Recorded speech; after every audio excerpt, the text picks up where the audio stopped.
Sriram Krishnan, Donald Trump's pick for AI policy over the entire United States. He's an Indian-born tech worker who has expressed his desire to help Indian workers from his native land obtain employment opportunities in the United States.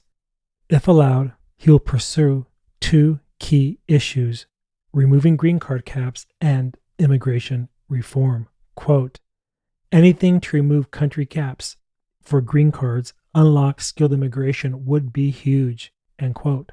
These visa programs must be terminated until millions of qualified Americans are employed. American workers must take priority over foreign nationals. In 2017, Sriram became a U.S. citizen. However, some have questioned whether his actions align with his pledge when accepting citizenship. He vowed to protect the Constitution and prioritize his support for his newly found countrymen, not the foreign nationals in India. Allegiance to the United States of America. I hereby declare an oath that I absolutely and entirely renounce and abjure all allegiance and fidelity to any foreign prince, potentate, state, or sovereignty of whom or which I have heretofore been a subject or citizen. That I will support and defend the Constitution and laws of the United States against all enemies, foreign and domestic. That I will bear true faith and allegiance to the same. That I will bear arms on behalf of the United States when required by law. End quote. By his actions, he may not fully believe in his oath. Instead, his true motives appear to be pushing forward with a biased immigration reform policy that prioritizes Eastern Indians and undermines the sanctity of marriage.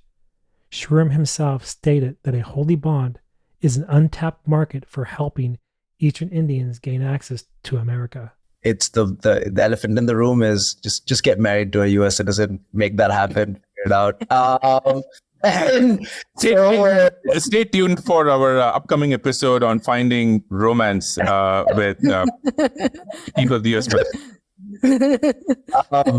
I say it jokingly, but you'd be surprised how many people have to actively think about that now because, anyway. I'll just say, by the way, that's an untapped market opportunity here. By the way, we're talking obviously about, people actually doing this for the right reasons. But I know a lot of single American friends who have been looking for love for a very, very long time and have been unsuccessful, right?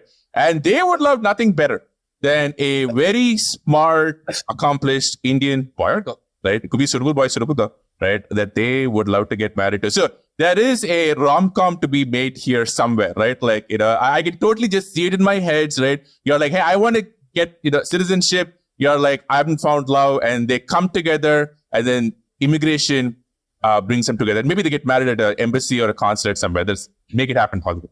With his loyalty to foreign interests and powerful corporations, it appears that he is not prioritizing the will of the American people. Instead, he seems to be aligning with the desires of big tech billionaires and the Indian government, who seek to expand their influence in the U.S. tech sector by bringing in more foreign workers. George Washington warned us of the dangers of foreign influence and the need to prioritize our nation's interest. Quote, while then every part of our country thus feels an immediate and particular interest in union, all the parts combined cannot fail to find in the united mass of means and effort greater strength, greater resources, proportionably greater security from external danger, a less frequent interruption of their peace by foreign nations, end quote. Americans must defend their nation against foreign influence. We must make our nation a priority and not give away our job to overseas ventures. Yet, politicians and many immigrants today have done just that. They displaced U.S. citizens in favor of aiding and comforting foreign nationals.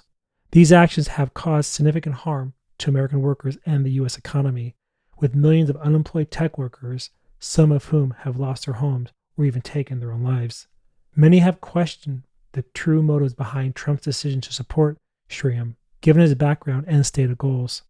What could have influenced this choice? And what implications might it have for American workers in the tech industry? Stay tuned for part 2 in this series, where we'll further examine these questions and the potential impact of the appointment of Krishnan to the U.S. AI policy.